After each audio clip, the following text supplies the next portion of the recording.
I am such a nerd, and I don't like this setup. And we're live, and I don't care. I'm moving these boxes. I don't like this. So I get super excited when it comes back because I'm like, I didn't mess it up. So super excited. So okay, I don't know how these are going to release. I haven't decided yet. So I just want to give my opening spiel just in case.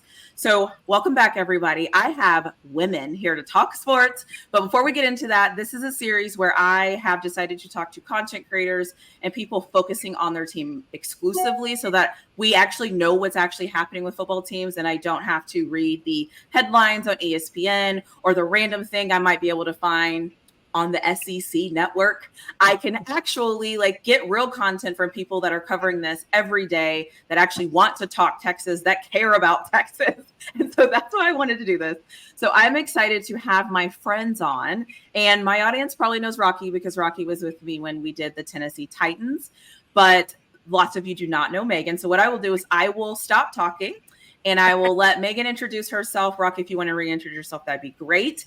And then I would love to hear about your podcast and what you all are doing in the space, because we are here to talk all things Texas Longhorns. Oh, Hookem. I love it. Well, thank you again for having us on. This is really exciting. I apologize in advance. My buddy Toro making his debut. He cannot keep his nose out of business. But I'm Megan, also known as Texas FancyBoots online, mostly on Twitter. But I get called fancy quite a bit. Just an obnoxious Texas fan that has turned her fandom into just a passion project with my best friend. Who better to do this with than my best friend Rocky, who y'all have met before. But again, really excited to be here. Thanks for having us. I'm looking forward to the conversation. Of course. What about you, Rocky? Who are you? I am Rocky Osborne. I also, we met before because I am a massive Tennessee Titans fan, and we had that conversation. So some people might know me from that wonderful episode. We had a great talk about that.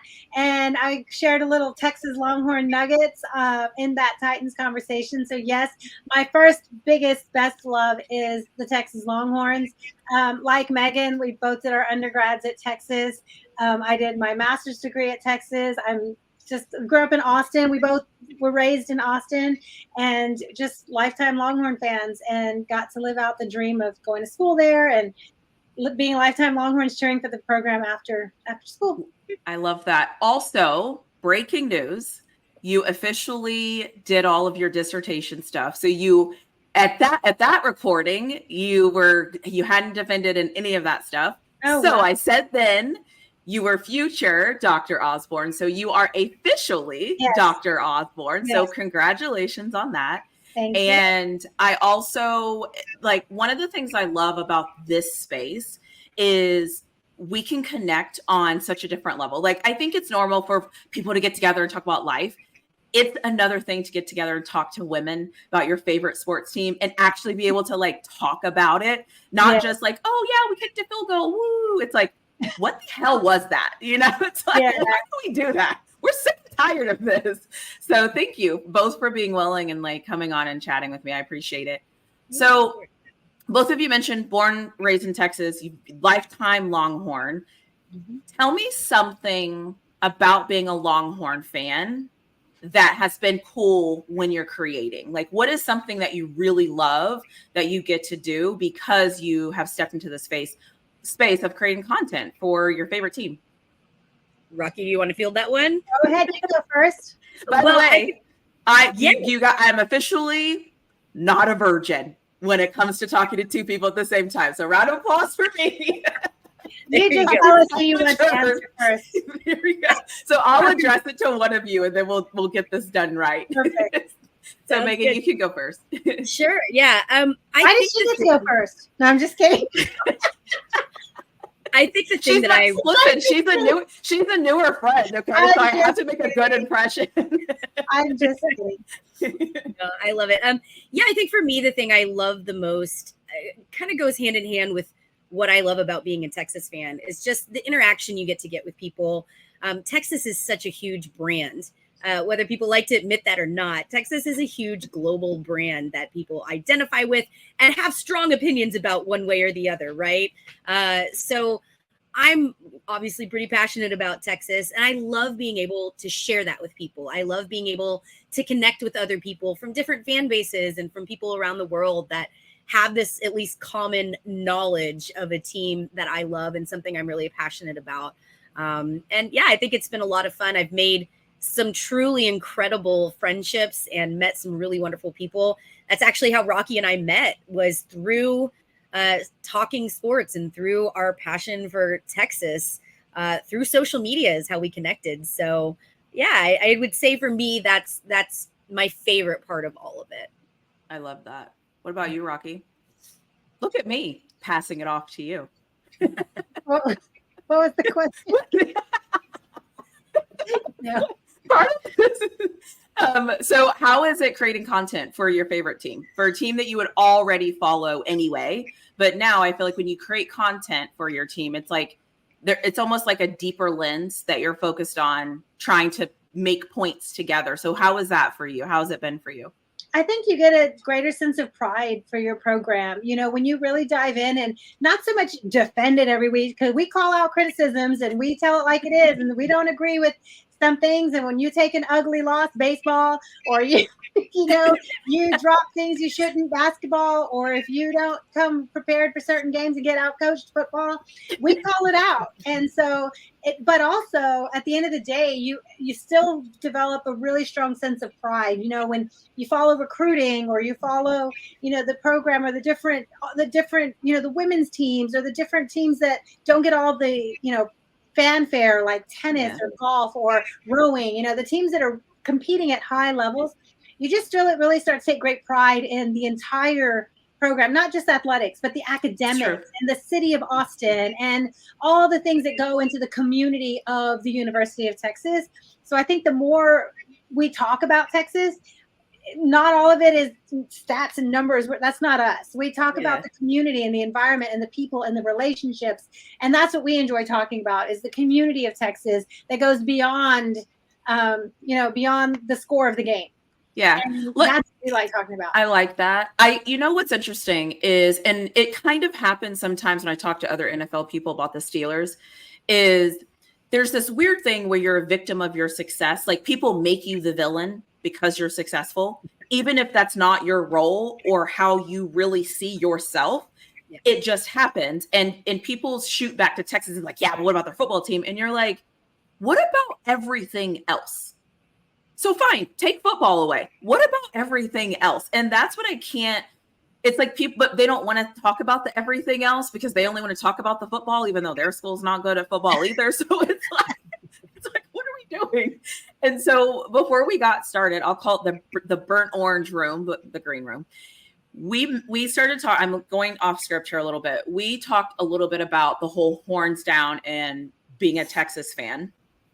I would like you all's opinion on a scale of 1 to 10, Rocky. How well do you think Texas Twitter trolls other fan bases? Oh, 10. There's some people who are pretty good.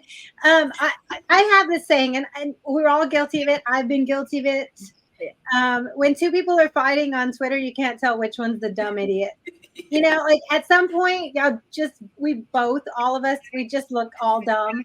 So yes, we troll. Yes, we get in arguments. Oh, we get dragged into silliness. But yeah, there's some high level trolling on Texas and other teams. But sometimes you just throw out a stat. We were talking to Kyle Umlang earlier today. Sometimes you just throw out a stat and people get all triggered.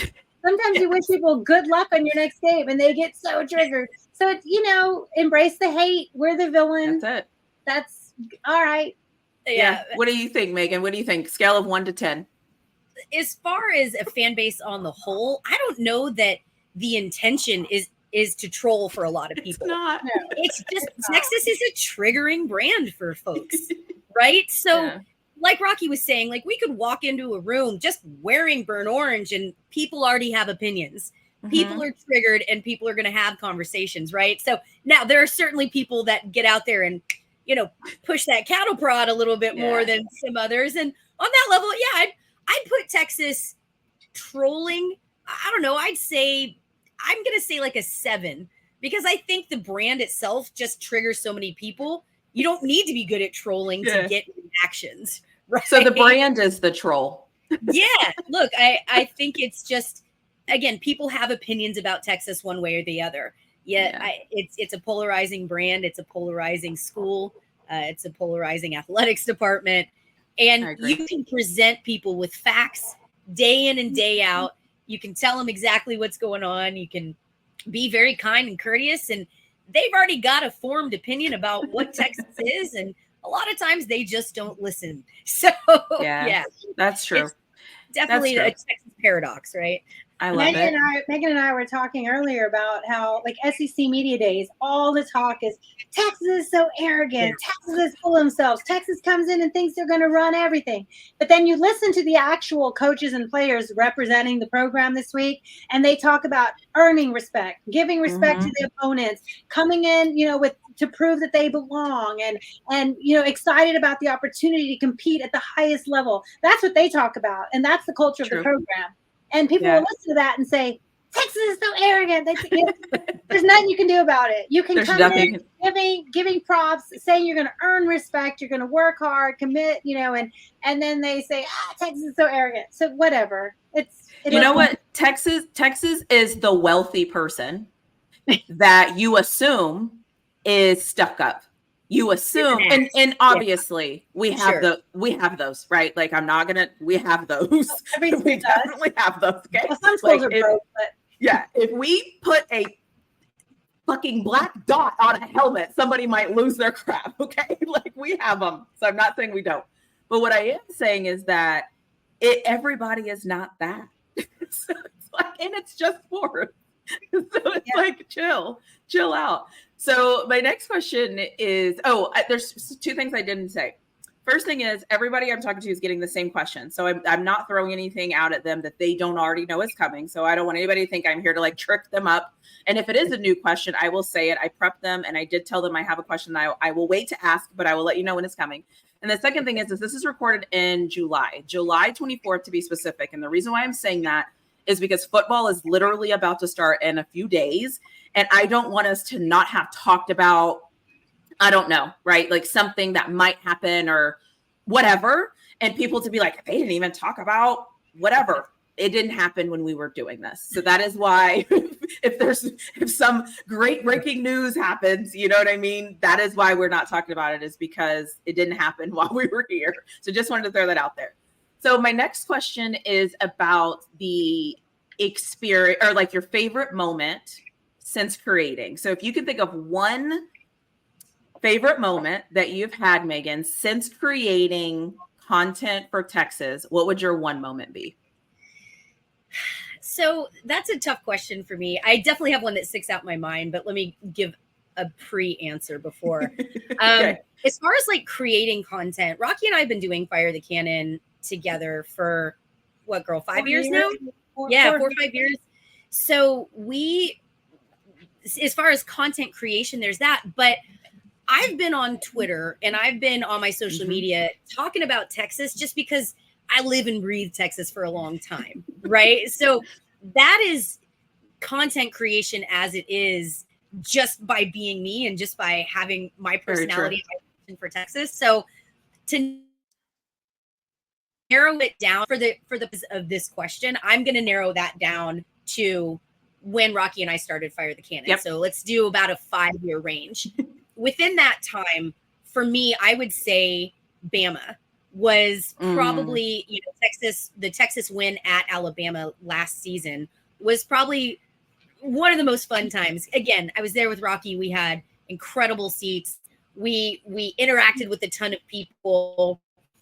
And that was the time, and this is going to make some Texas people cringe because of this saying, but she and I, after that, we officially decided, we're in Alabama, we're in Tuscaloosa, and we recorded a video where we finally got to say, Texas is back, baby. Texas back. Right? And that was something that was fun for us to do. Turns out we were back. Yeah, it turns out. Amen. People have feelings. That's another one of those triggering moments for Texas fans. Sam Ellinger saying that after the Sugar Bowl, and it didn't necessarily come to fruition right away. So I think a lot of Texas fans were scared of that. It felt a little bit like a bad omen, But Yeah. having that moment after Alabama, really feeling the shift in the program and feeling like, all right, man, things have actually changed. We can say this with confidence and comfortably. I enjoyed that moment. That was a fun time. I love that. What do you think, Rocky? You want me to repeat the question for you? Oh no, I got it. Okay. No, just let me know, girl. I'm here for you. Right? So I think the something pretty cool about a great moment, a pretty cool moment, has actually happened a couple of times in our show. Is we get to talk to the mamas of the Texas athletes, and what's really cool is these. The a lot of fathers are involved actively. Some of them, even their coaches, the players, they're actively involved. And everyone says, "Oh, I love you, mama. Thanks, mama." But no one actually really has taken the time, I think, until us for a while, to get a panel of mamas and just talk. Tell other mamas about the recruiting process. Tell other mamas or listeners, men and women, whoever's listening, about what it's like, when you have coaches in your living room. What's it like managing your household when you have full-time career jobs, other children? Some of the mamas we've talked to have had other children battling illnesses or injuries. Or what's it like when you have people knocking on your door selling your child to school? Why did your family pick Texas?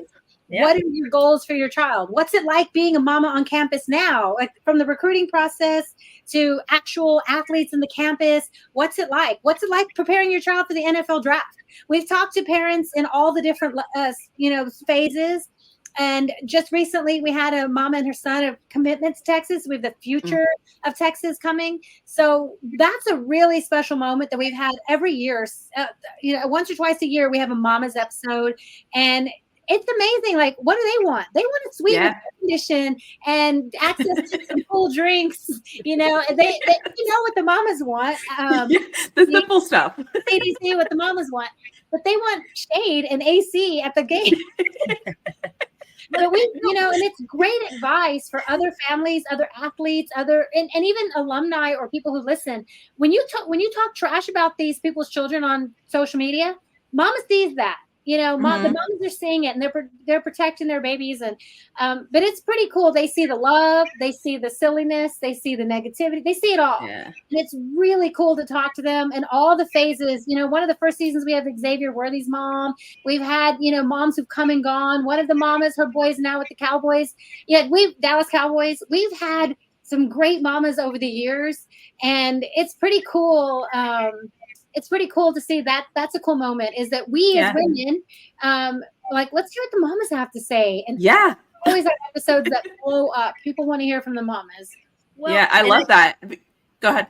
Oh yeah, I was gonna say, I think a cool part of that too is it's not just like you get some insight, you get a feel for the family, you get a feel for the player about what things are really like. And look, there are a ton of shows that do a really great job of talking the X's and O's, talking about the statistics and breaking down the numbers. And, kind of like we mentioned earlier, that's awesome and that's useful. But our vibe is more feel it out, like read between the lines, get to know more about people. It's people. It's the people. Get to know the connections, share the passion, right? And I think that the episodes that we have the mamas on, it's just a really special time that you get to learn so much about the players, so much about the family, so much about the process.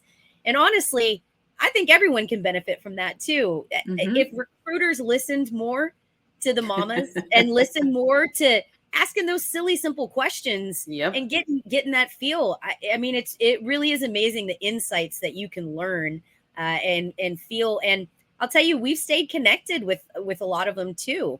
We've, the Finkleys are some of our favorite humans. It's been a really fun time. It's been really special with a lot of really cool insight if you know where to pay attention, right? If you're listening. We've had Yolanda Taylor, Jalen Ford's mama. We've had Trey Wisner's mama, Angie Wisner. We've had so many great mamas come, and of course Mama B, Yolanda Broughton. Her son is still on Team Vernon Broughton. We've had so many great mamas that just tell it like it is and have a good conversation. I love that. And they'll let you know, hey, so-and-so tweeted this about my boy, and or what it's like, just the recruiting process, and great advice for other families going through it. Yeah, the tweeting at I made a rule that I would not tweet at a player in college I would only harp on the NFL guys like that. Because That's I don't care fair. about them. Like That's fair. I think that's fair. they're getting it from me. I don't care. But I try, and it's hard. I mean, there's times where I would be like, if I see him, but I'm like, nope, I'm gonna let him make it. But it's hard. And two, I feel like there are lines that you can cross that aren't okay. And That's true. Look, I'm not going to sit here and say, like, I've definitely said in the heat of the game, I've had commentary about a player, right? But I agree, you don't at them, you don't call them out by name, you don't, like, nobody has time for that. Every fan, in my opinion, you're allowed to have an opinion, you're allowed to have a take on it, you're allowed to have some insights, right? If you know some stuff, everybody is allowed their opinion, and everybody's allowed to say, look, man, this wasn't your best effort, wasn't their best effort. But there's certainly a line to me that you don't cross. You don't call them out as a human. It's a game, man. That's true. And remember, they are college kids, and there's stuff that's going on that you might not know about. So while I definitely agree, don't tweet at recruits, don't at players, don't make personal attacks. I still think there's some fair space to be able to say, look, not the best performance. This could have been better. This is, I was going to say, unless it's rivalry week and you want to go attack the other team. Right. The thing nowadays, though, is we're in that funky gray space where, yes, they're college students. Some of them are fresh out of high school. You don't call individual young men out, and then next week be all loving them. But we're in that funky space where they're paid professionals right now. I have that space with, like you said, you'll call out NFL because they're grown ass paid men.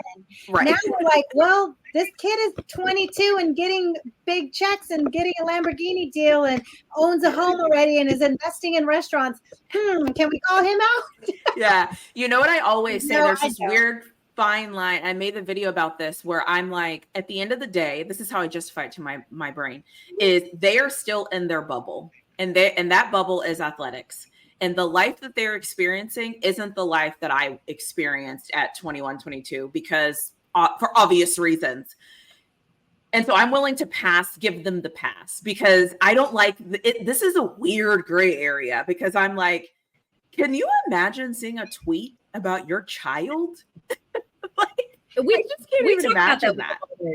We talk about that with the Mommas and how to handle it. Yeah, I might have to just delete my social. I don't even want to see it, actually. Because you already know. So when you see it, you're like, well, they're not wrong. It's just frustrating. I think for me, it's fair to critique a performance. Don't critique a human, right? And I feel like that is especially true of college athletes, right? Like, it is okay to say, as a team, this wasn't the best performance. Here's where they could have done better. This particular, like, you can use certain examples of like, yeah, man, you didn't catch this ball. That's a gimme on any other day for you. You didn't do this here, right? I think critiquing a performance is fair. But when it starts to get personal, that's the line you don't cross with college athletes, right? You don't critique the human, critique the performance. Yeah. Well, yeah. Let people, you know what, I'm not even going to say that out loud. But yeah, people struggle with basic things these days, just like critical thinking, listening. So, it's not lost on me that might also be a hard thing to understand. So my next stuff. So my next question, by the way, I probably should pull up the questions. It'd probably be better, but I think I have them on my brain. But my next question is actually one of my favorites. And Rocky, I'm going to ask you first. Okay. What do you think your superpower is when it comes to creating content? What is something that you say, this is my thing? Like, this is what I bring to this space when I'm about to record with Megan. I'm hilarious. and so humble as well. I think we just try to keep it real. We're not trying to sugarcoat, and we're also not trying to attack. We just kind of keep it real. I think we're pretty productive. Like, we're not saying things just to criticize or that think we know any better. We're just having a conversation. So we're conversational. We try to have fun, try to keep it cool, no stress. We try, like Megan said earlier, this is when we talk about Texas, it's just passion project for us. So there's nothing super crazy on the line for us. We just have fun and talk. So I think just keeping it cool, having a conversation. That's our superpower, is just keeping it real. I like it. What do you think, Megan? What's your superpower? Apparently it's not getting. It's multitasking, actually. Yeah, your superpower, right? No. For me, I would just say it's the passion. You know, I, and a lot of times, and we'll talk about this a little later too, I think, but that's what keeps me going. I mentioned earlier that before I started creating content, I was creating content just by being me and just by my passion for Texas. And I think a lot of folks share that. So I'm pretty, I consider myself a good fan. I consider myself a fan that travels and does a lot for my team in a lot of different ways. You're a fun fan.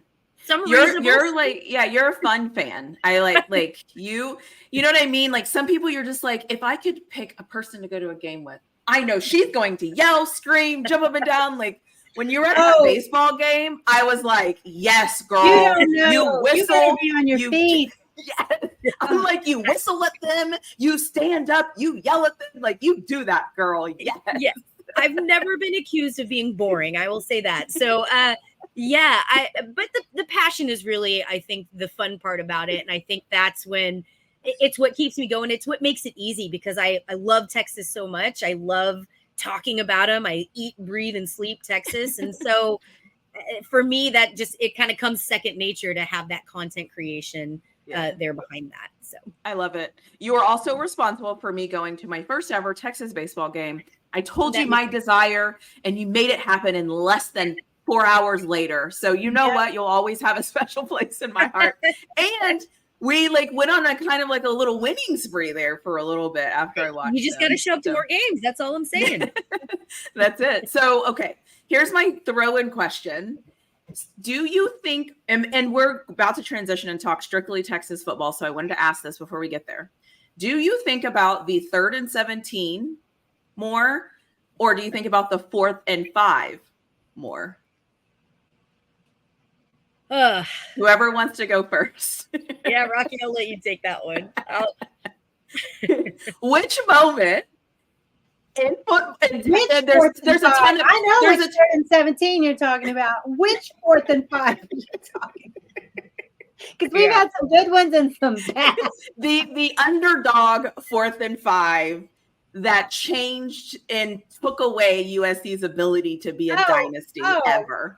4th and 5 of the national championship on the line. I don't think about 3rd and 17 at all. It was an out-of-conference game. It was a fun, great environment. It would have been great to go back to their house the following year. I don't think about that at all. That nothing was on the line in that game. We could have ran the table and been competing for a championship with or without that game. So no, I don't think about 3rd and 17 at all. I hadn't thought about it. We talked about it earlier today. 4th and 5. I mean, championship on the line. That meant something. That 4th and 5 meant a lot. Yeah. And I think that changed the program, right? The VY era and that game, which is arguably one of the best, is arguably the best college game that's ever been played. I mean, that changed Texas, right? So for me, I think about that more in that term. 3rd and 17, it is what it is and what could have been. I would say if I had to pick a play that haunts me, it's not that 3rd and 17. It's the championship where Colt got hurt, right? And I think that to me. See, I didn't want to hit our hearts today. I didn't want that.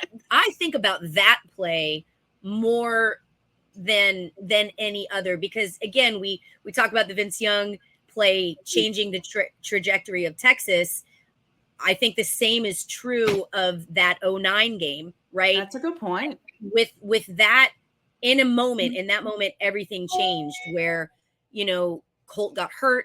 Our backup quarterback who didn't have much time still got us within almost 3. Yeah. Played you know what? I thought we were going to beat them that year. Like I thought we were better. We would have. You hear Colt talk about how he could pick them apart in slow motion. And even years later, you hear Saban talking about SEC has always struggled with Big 12 offenses, especially back in the shooting, flying high days of the Big 12 high-powered offenses. Texas was going to pick them apart. Yeah. Until they couldn't. Right. Until And they Saban didn't. talked about that. And again, you look at that more and more, and that game was supposed to be kind of the crowning achievement for Mac Brown. Yeah. He and Sally were going to ride off into the sunset, and he was going to, and her cookies. And, you know, she was going through some health stuff. Mac was going to go out on top. It was going to be, again, kind of that crowning achievement and handing the baton on.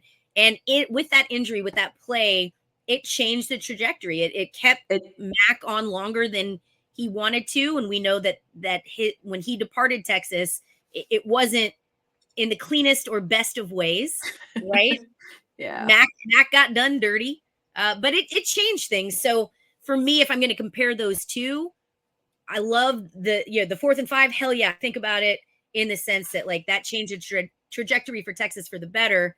Yeah. But I think more personally about that 09 Colt hit than I do. That's fair. The 3rd and 17.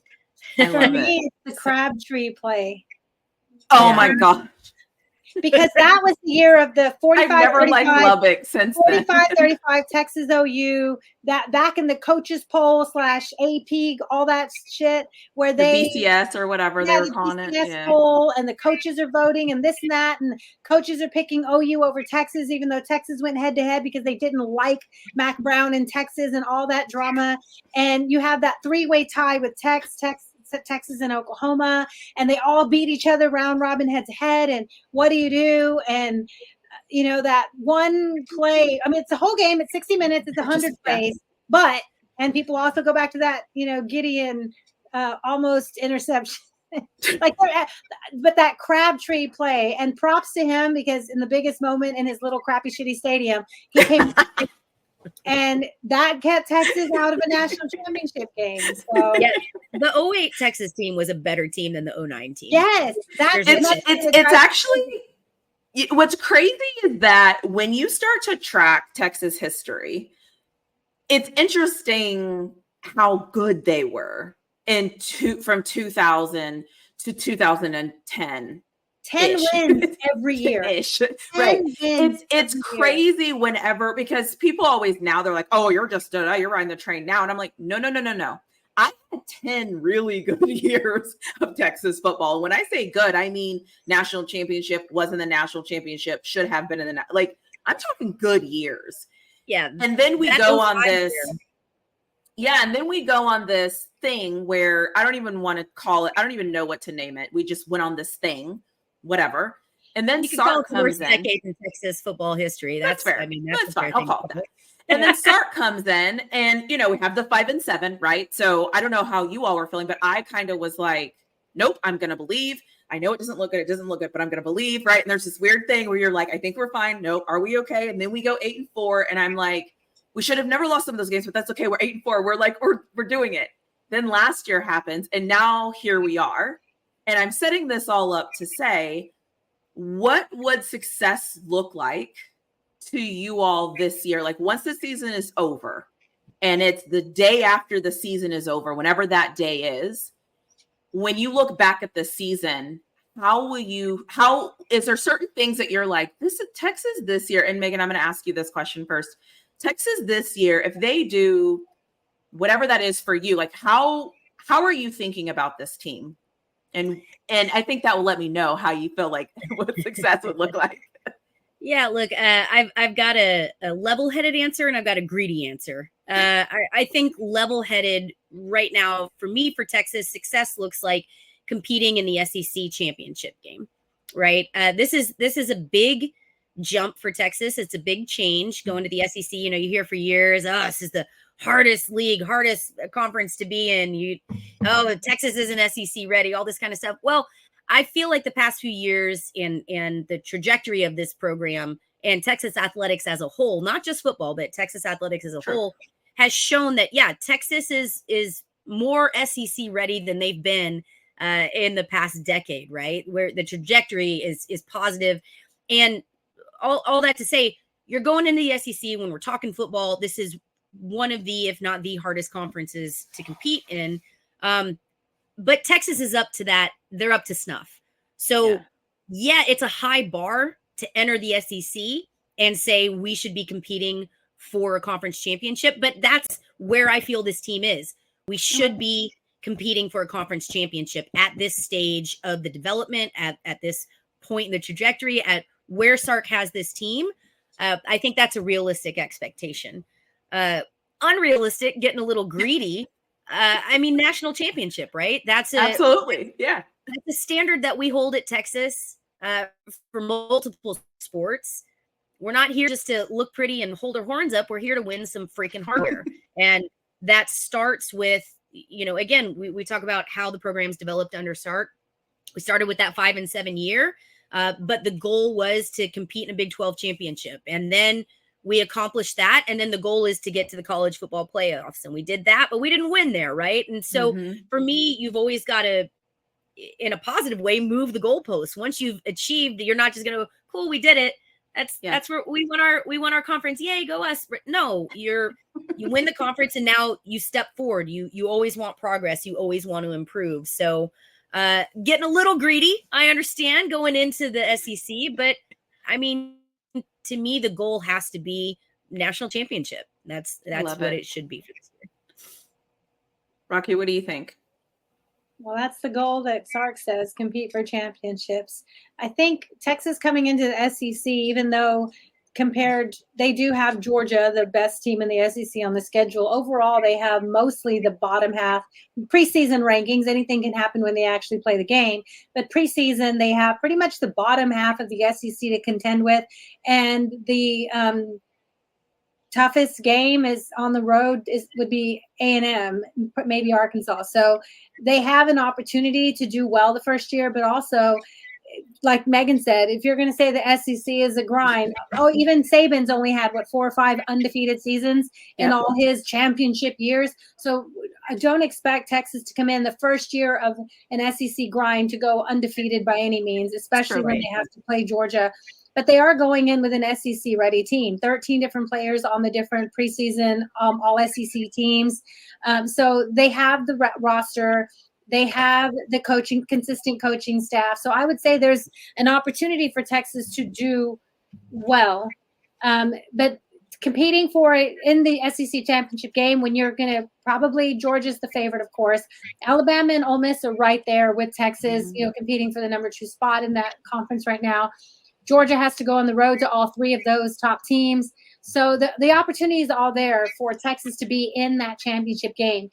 For me, success the first year, considering the SEC will probably get 4 teams into the 14-team playoff. I would say Texas. 12-team. Sorry, 12. I'm thinking. I was like 14, 12-team playoff. Sorry. Breaking news. I said that. I was like, no, 12-team playoff, right? So 4 teams in the 12-team playoff. Yes. Texas has an opportunity. The SEC will probably get 4 in. So if Texas can be one of the top 4 in the SEC with Alabama, Ole Miss, and Georgia in their first year, when other schools aren't competing for that top 4 spot, who've been there for a decade or more, like A&M and like Missouri and like, probably Oklahoma is new to the SEC, but they've been competing for championships in the last few years. No one's picking them to be in the top 4. So if Texas can be in that top 4 to show that not only are they SEC ready, but they are at the top of the SEC. If they can be in that first tier SEC, to me, that's a success. Coming in and showing that not only are you ready to compete, you're at the top tier of that level. So if they can get into the playoffs as one of the top 4 teams, of course, I wish they had a championship. Of course, I wish they won a national championship. But come in and compete. Don't come in and be a doormat or a stepping stool or a punchline. Right. That's what I'm looking for. If Texas can be one of the top 4 teams, hopefully top 2 teams, but getting to the playoffs the first year in the SEC. But to me, that's success. I love that. So my next question, and I did pull up the questions for I'm prepared. Okay. There's something in life where I show up so prepared that it's like annoying to me. So sometimes I like to kind of just go with it. In your brain, that's fine too. Yeah. So my next question is actually interesting because a lot of people have Texas fatigue right now just because it seems like everyone is talking about us. Let's just call it what it is. Sure. We are shiny. We have icy white. They're the best uniforms ever. We also aren't backing down from being talked about or talked to or anything, we go to the SEC, they change our little thing from UT to Tex, and we're like, cool, we want to be Texas anyway. Fantastic. Yeah. They're like, no, horns down's not a penalty anymore. And we're like, fantastic, right? So I feel like also as fans, we're also rising to that challenge of cool, game on. And doing that, what is something that you feel like is almost getting lost that nobody is really talking about when you assess the team, Rocky? Like, what is something that you're like, people don't even know this thing that I know because I'm a fan and we're all missing it because we're focused on freaking horns down and UT. I think what this, and it kind of started last year with the Embrace the Hate, the last tour of all the Big 12 teams going into environments where you were hated and they want that one last shot at Texas. And fortunately for Texas, they were able to get a win against every team also on their way out of the Big 12. Not OU, but OU's coming with us to the SEC. So they'll get more shots. So they were able to leave scoreboard on the old Big 12 teams, right? So that they went into the environment, the mentality of embrace the hate. And we saw Kelvin Banks at SEC Media Day, offensive line, talk about they loved it. They thrived in those hated environments, and talking about the new rivalries and the rivalries that will be renewed. That's okay. It's okay to, go in and with that passion and focus on us and focus on we and what we do. But even more than that, they had that, like you said, they had that taste of making it to the semifinal, losing in, it was a one possession game, fighting back, coming together, what could have been. And now the theme this year is obsessed. And I, for one, if I'm on TikTok or Facebook or whatever, as soon as someone says obsessed, I scroll away. Oh, I'm so sick. I'm obsessed. I'm obsessed and can't stand it. In this context, I'm like, okay, they are literally obsessed. And they're doing everything to show that their mindset, their physical inside and out is about, they tasted it, but it was just a tease, right? So now the entire team is obsessed with getting back to that and hopefully doing more. But they have a bigger mountain to climb this year going to a tougher conference. But I think a lot of people don't realize, your question was, what are people not talking about, is how together that culture is and how they're embracing the hate, but also that teasing of that taste just makes them want it more. So bring on the hate. They're going to wrap it up on their way to their Yeah. And we don't care, I know I always say this, but it's like, we don't care. Because you know what? When you have a standard, you get what's going to come with the standard. You get it. I get it. I'm not shocked. I'm not shocked that people are annoyed with Texas. I don't care, though, that you're annoyed with Texas. So it's like, get over it. I don't think fan bases realize we're used to being winners. We know what comes with being winners. So it doesn't bother us. I get other programs don't know what this feels like. It's not my problem. Quinn had the biggest crowd at SEC Media Days of all the players of all the teams. Yeah, I saw the picture. It's not him waiting for Texas to get there. Doing that. It's the media coming to him. Well, that's it. Yeah. To do? Again, if I were other SEC schools and the first question out of reporters' mouths on my day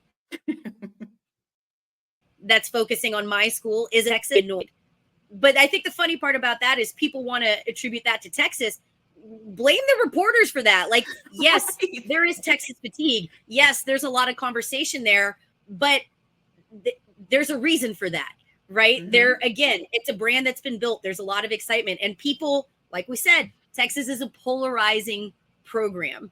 People want to get hyped up about it. And in today, I mean, we're talking about making content, right? Texas is always good for the content. They're good for a click. Call it clickbait if you want to, but talking about Texas gets people fired up and gets reactions. So I think that's a part of it too. Sparks an emotion. Definitely. And I'm going to leave this. I'm just going to say this, and neither of you better say anything after I say this. As a Colorado Buffaloes watcher, I think if I could tell that fan base anything, it would be that. See, it would be, sometimes it's good when people are just coming at you. Let them come at you. Like, if you can back it up. Well, but I'm saying though, that's part of the process, right? It's like, my dad said this when I was a child, and I never understood it until I was an adult and my energy level started to run low. Everything doesn't deserve a response. Sometimes just let people talk. And then when you win a game, then go talk trash. You don't have to talk before it happens. Like, just let it be, let it go. But as a Texas fan, I've learned that, because this also happens in the AFC North with my Steelers, is people always want to talk about us. I'm like, are you kidding? Like, come on, like, whatever. So, but that's just how I feel about that. But Megan, is that your answer? Do you think it's like culturally people aren't talking about us enough?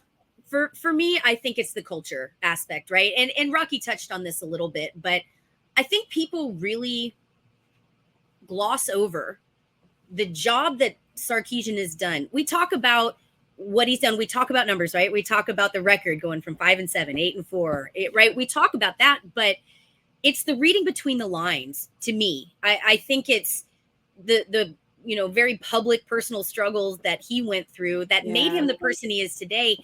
But his ability to connect on a real level and his ability to build a program based on culture. He had a very clear understanding and a very clear vision of what he wanted his program to look like culturally. He knew the guys, like the different, those intangibles that, you want players that are great. You want the 5 stars, you want the 4 stars. I'm not saying, you definitely want the talent, but they also have to fit in with a certain vibe, right? A certain feel, and understand the culture and buy into the culture. His coaches know that. They're all rowing in the same direction in that sense. And I think that's a huge part that we don't attribute as much to the success of Texas is, we got the guys, right, that are good players. They're incredibly talented. But these guys are playing for each other now. And for the first time in a long time, there's this feeling inside the locker room that these are my brothers. These are guys that I would do. I don't just play with them. I don't just, I'm not just seeing them when I have to at practice and at the games. Like, this team willingly spends time with each other outside of football. They have fun together. And I think that is just an intangible that's really changed the fabric of Texas and changed the composure and the makeup of this team. And we're seeing really great results from it. You know what else, too? I feel like I need to say this because this is something big media and people that know nothing about the program always talk about, too. It's like, I don't think I've ever had a conversation with another Texas fan about any quarterback controversy. And it's like the most made up, ridiculous talking point, picture Clickbait on a thumbnail, highlighted of color. It's like nobody in the Texas Longhorn football team fan base is even thinking about it or talking about it because it's not a thing. It's not real. It's like just another thing where it's like people go on and on and on and on. And it's like, we're going to see both quarterbacks as we head into training camp. We're going to see both quarterbacks do amazing things. And you know what we're never going to do is go, that was a gret throw. I don't know. I think it's time. Like, no one's going to do that. So so I just want to say that, like, we've never had that conversation on Twitter. We're not starting polls to figure out who we think. Like, it's such a non-starter. And I think that speaks to the culture is Sark is like, this is my guy. This is what we're doing. When he's ready, he'll play. Until then, it is what it is. And it's a done deal. And I appreciate that. It's like, with the whole Manning, is Manning going to leave? Is there a quarterback controversy? I think part of the reason Texas fans, like, you're right. It is a non-issue for Texas fans because the question was asked 3 years ago when it was discovered that he was coming, when he committed, from the second he committed to Texas, the question was asked. And the answer has never, ever changed from the Manning family, from the Texas side of the camp. They knew going into this is similar to what Eli did, right? He went in knowing that he was going to redshirt, knowing that he was going to sit, he was going to get some time on the practice, practicing as, number 2 or whatever, learning the system, getting that valuable time in. This was always the plan from the second that he committed. the Mannings have openly discussed, Arch knows what he's doing. It's a great school. He wants to be there. He knew he was going to redshirt. He knew he was going to sit his second year. Like, everything's going according to plan. This is the biggest non-story story that we have to keep hearing about. I understand the question being asked in the beginning, right? Now what it feels like is if you're still asking that question, then you're shitty at your job and you haven't been paying attention, because it's been asked and answered, and there's never been a variation or a deviation from that answer or from that plan. Right? Not once. Not once. It's like the top three. It's one of the top three stories. Horns down, quarterback controversy, and the other one, we already talked about it. Oh gosh. Oh God. Like, give us a break. Like, come on, guys. We're trying to play football. Right. So the other question I have about Texas in the season is are there any games that you're looking forward to? I'm going to change this because I feel like everyone's answer, if you have half of a brain, better be freaking Georgia, because like that's the biggest game on the schedule. Is there a game that concerns you that maybe shouldn't concern you, just knowing the history of Texas football? Of sometimes we have those games, we all know them, and we're like, why the fuck are we running the ball like this? Where the hell is that other play I got it. And I'm on Twitter going, Sark, run the ball. And he's not listening to me. So we all know we have those moments. But is there any one game or one team that you are thinking should not be a hard game, but you know how this works and you're going, uh-oh, let's see?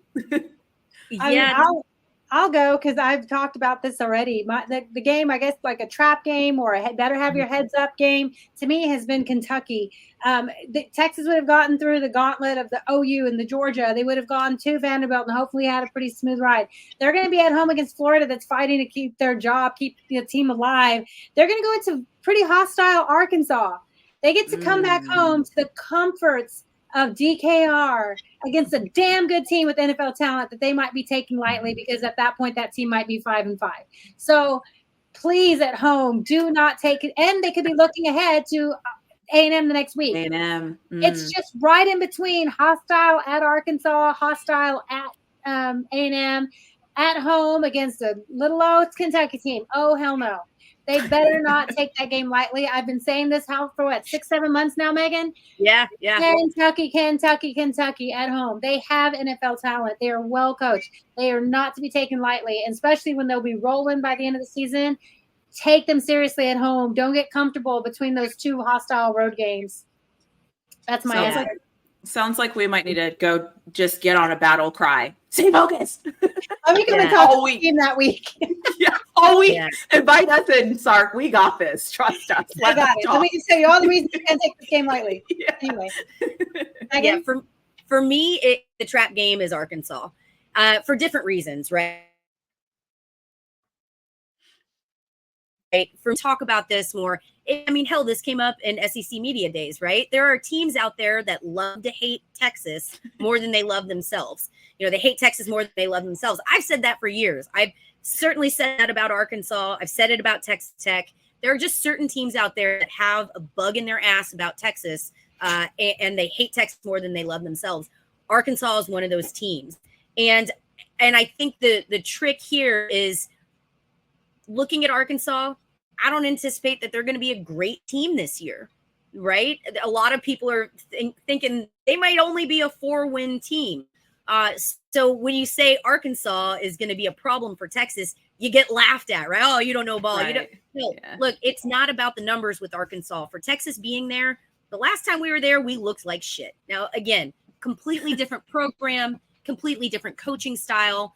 I think Sark has grown a lot as a coach as well since, you know, he got here. I feel, again, Texas is in a very different place than they were the last time in Fayetteville. But all that being said, you can't overlook a bad team in Fayetteville when it is Arkansas versus Texas. That's just a thing that I Texas has got to stay focused and got to pay attention and know that Arkansas is going to come with everything they have.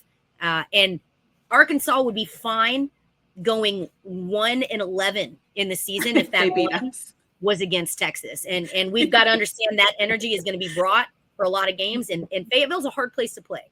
So I think Arkansas is the trap game for me. I love that.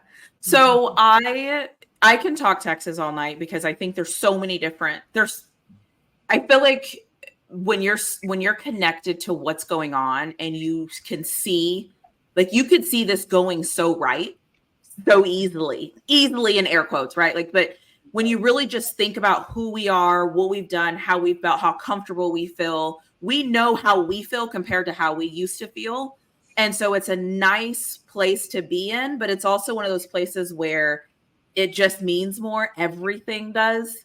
And one game that you neither one of you mentioned that I think might be one of our most important games is actually going to the Big House and playing Michigan, because I think it's going to be our first test where we are going to see if we can stop the run, because if we can't, or if, you know what I mean? Like if it doesn't really go like we hope it's going to go, I'm not saying it's going to set the stage for our season, but I think it's going to be our first time where we will be able to see what we have.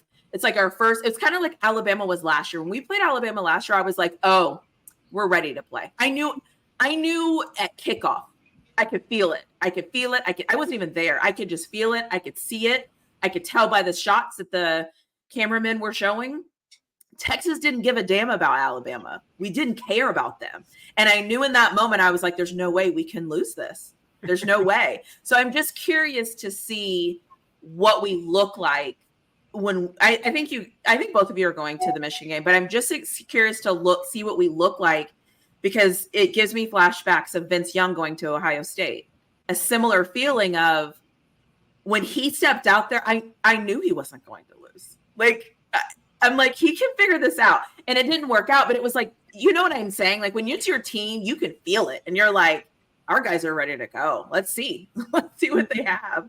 So anyway, so that's why I would say Michigan. But, you know, it's a long season. And I don't think that as when I watch, I sometimes forget that. I'm so focused on the game or the week that I'm like, right, there's 11 more of these. Okay. Oh, there's bye weeks. Okay. So it gets hard for me.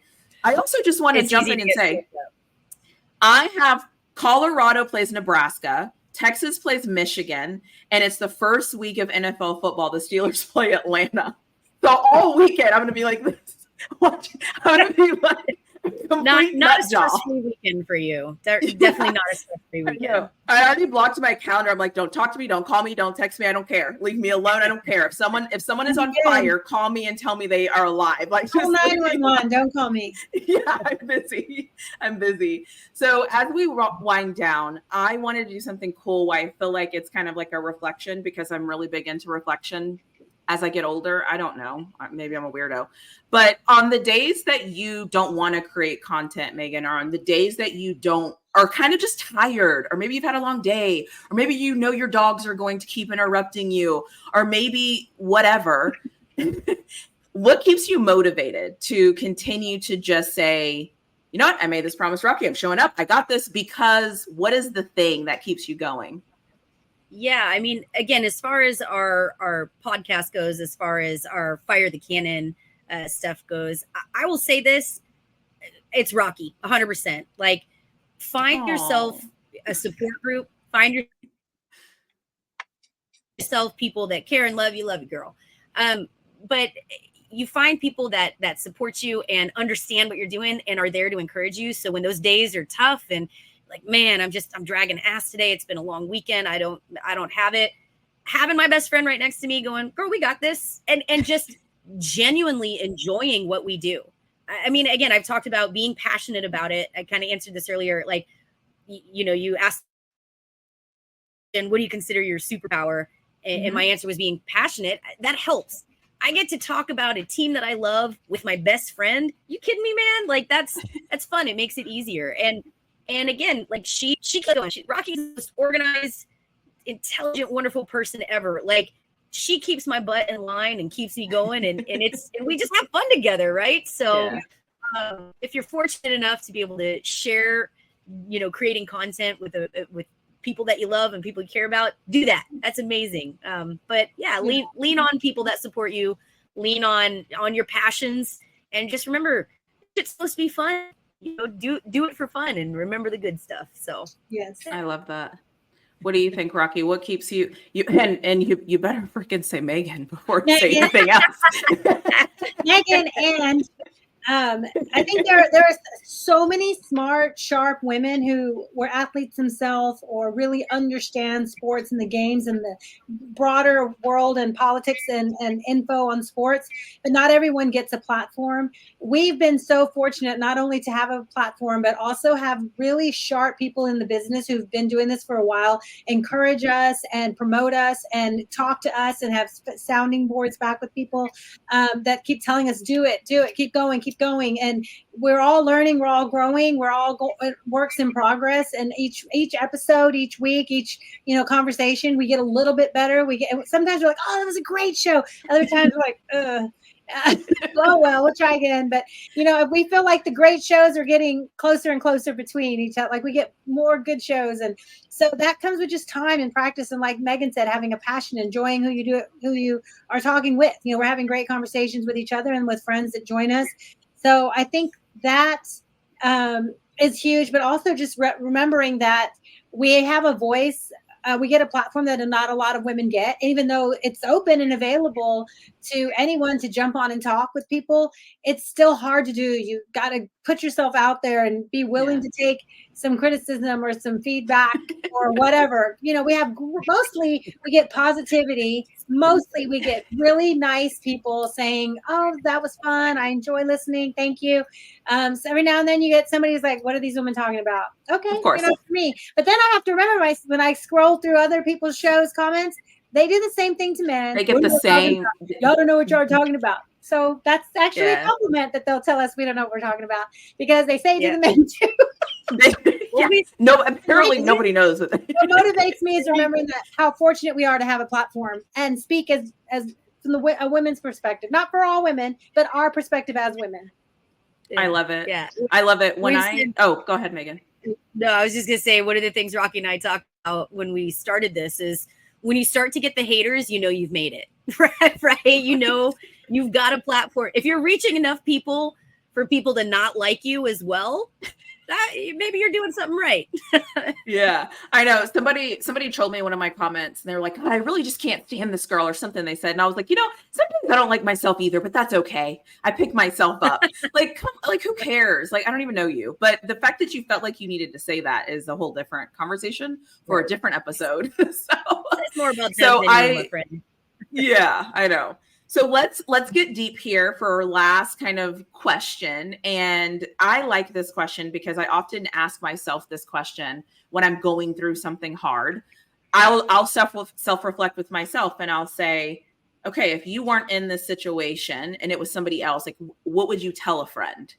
And so the question is, and I think we're on you, Rocky, what is something that you would tell your younger self that helps you now, or maybe even something that you find yourself telling yourself now that you wish that you would have known sooner? Is there something that you find yourself almost telling yourself? We're in male-dominated spaces. We know that. We know what comes with that because we're women.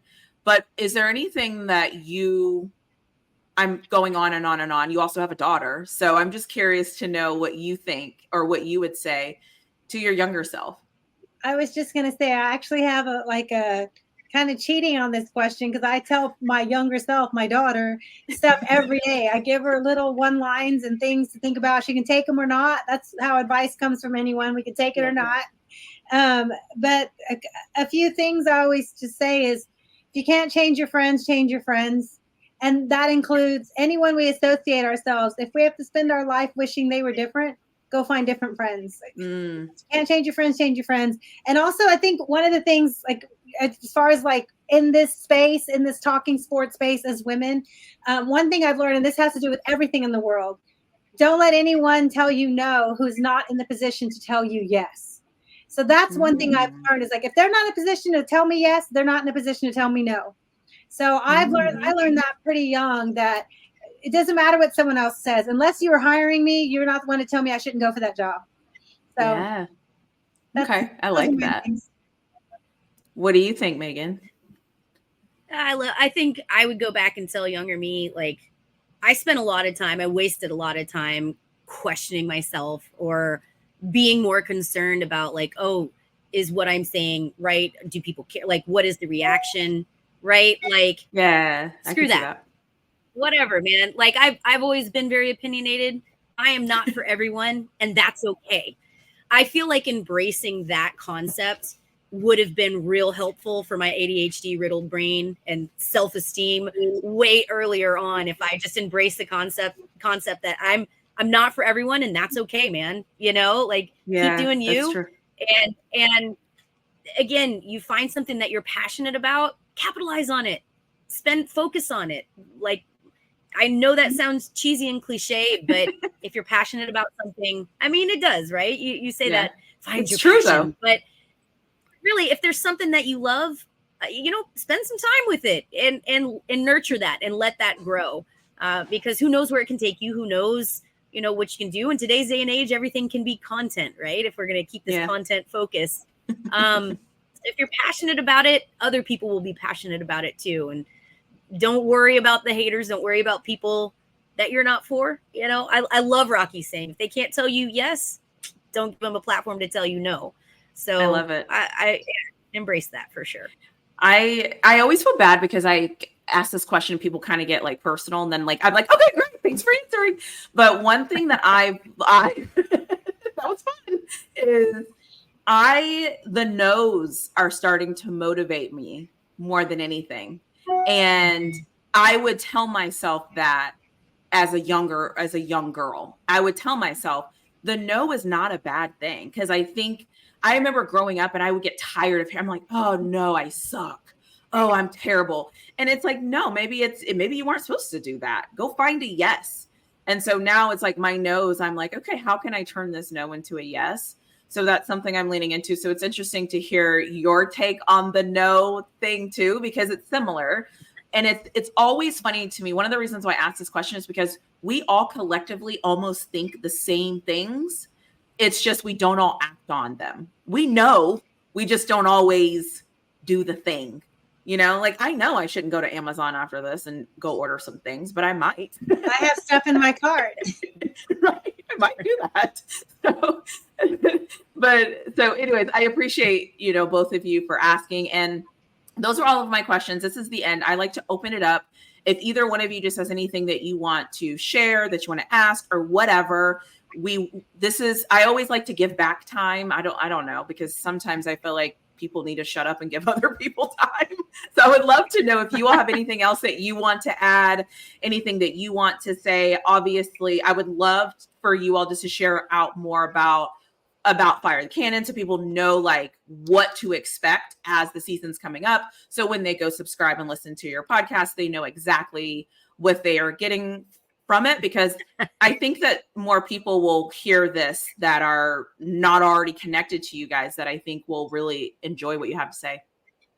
Okay, I'll go. So we've been working with Texas Sports Unfiltered for a while. Today was our last live show. So we'll still partner with them a little bit, but we're going back to doing our own thing, which is great because with the football season coming up, big SEC move, all the things, we wanted to have a little more flexibility on when we record, some guests we wanted. So our goal is this year we'll have a live Thursday evening pregame, looking ahead to the matchup, looking ahead to the whatever road trip we're about to be on, all the things, we'll do some Thursday night live stuff looking ahead to the big weekend, and then we'll wrap up and post something post game Monday. We're still working out our schedule because every weekend is different. Every weekend we have travel and games and all the things. So that's kind of what we're looking at, is to give preview post game and have some friends on and talk with us. And we'll have a lot to talk about. Always stuff to talk about. Always stuff to talk about. But yeah, to tack onto that again, we are Fire the Canon 1 on Twitter. So check us out there and you can look us up. And I'll tag that in the description, by the way, so that we can make sure we have it. And we'll be on YouTube, Fire the Canon on YouTube. Okay. Did you already start it? We reserved stuff, but we haven't published yet live. Oh, okay, cool. Yeah. No, I just want to make sure because once one person hears it, you know how this world is. So cool. No, we have it. We have it. Set. Okay, send me. I'll make sure we coordinate to where you all will have something, at least one thing on there when this goes live, so that people don't go and they're not like, "What is this?" I love it. Yeah. Cool. The only other thing I'd really add on to that is I would recommend for people, like, don't be scared to ask questions. We've been very fortunate, like Rocky said earlier, we're very fortunate to be connected with a lot of folks who are really tied in with the program, really successful. I like to think it's our sparkling personalities that has put us in contact with them. But part of the reason we're able to do what we're doing is just the support, like she mentioned, of people. But all of that stems from asking questions. Mm-hmm. You would be surprised at how many people are willing to, if you've got the right people around you, how many people are willing to help you out and support you and cheer you on. But you've got to ask the question, right? Don't be scared of the no, but ask the question. I think you'd be surprised how many folks are there to help lift you up. So yeah, I think that would be the one last bit of tidbit that I'd add in there. And then, yeah, I love that. Follow us. I love that. Find us. Come say hi to us at a game, man. Like I'm all about meeting folks. I love it. I always, well, and you both know this because I said this, I'm like the most homebody, outgoing person you'll ever meet. Like I love being at home. So when I leave the house, it needs to be worthwhile. I'm not leaving just to like do some dumb stuff. I need to leave for a reason. And I'm constantly trying to find reasons to leave my house. Yeah, both. Yeah, that's what I'm saying. And so my point in saying that, though, is I think in life, some of the beauty of life comes from surrounding yourself also with people that have the same passion as you, but are not like you. Because then it allows this cool dynamic where it's like, okay, Rocky, I'm going to the spring game. Like, are you sure? Can I come with you guys? Can I tag along? I didn't, and I get my gear and I show up and I don't know where to park and I'm a mess. And then it's like raining and then I have the best barbecue sandwich and I'm like, I really want to go to a baseball game. And Megan's like, baseball game? I'm going. So it was like it's like a reminder though, right? It's like, if you don't ask those questions, if you don't put yourself out there, the circle where everybody looks like you, talks like you, thinks like you, that's not really the circle that's going to help you grow and to really do what you want and be a better human, at least in my opinion. So it's like, we're 3 different women. And Rocky and I came into contact very random, happened to be in the same program. And then Megan, I watched you on Twitter before I even met you. So when I saw you, I'm like, hey girl, like, hey. So just a reminder, like there's, let's go. There's good people out there. And so just take that time to, especially women. I feel like women we're not as good at that of saying, hey, I'm so-and-so. So. Well, cool. Well, thank you both for joining. This has been a lot of fun. We could do this for hours, but I just appreciate you all just being willing to come and chat with me where, I'm just trying to do something different. And I appreciate you both being supportive of me doing this something different, whatever this is. We love you. Thank you for having us on. It's a lot of fun. Yeah. Hell yeah. And expect to see you at more football games and I expect to see you at more baseball games. I'm just putting that out there. Yeah, she's coming with me to a game this fall. Oh, and also, before I end this, whenever you all see the volleyball trophy, have we been able to find the volleyball trophy? Because we saw it. We saw it at Big 12 at the SEC party, right? Oh, they had it? Yep. And neither one of you sent me a picture. You know what? I just praise this friendship. I'll send you one when we get off this. I didn't know you were looking for it. They had remember we couldn't find it. Oh, we couldn't find it at the spring game. Remember we were walking around. At the SEC party, they had all the trophies from the 23-24 school year out, all the trophies. And there were national championship trophies there too. So I'll send you my video I took of all the trophies, and you'll see the volleyball one in there. Yay! I don't know why. Just like, obviously I watched it. I know it's real, but it's like I haven't seen it. So awesome. Well, thank you both, and I'm sure we'll be in contact. Absolutely.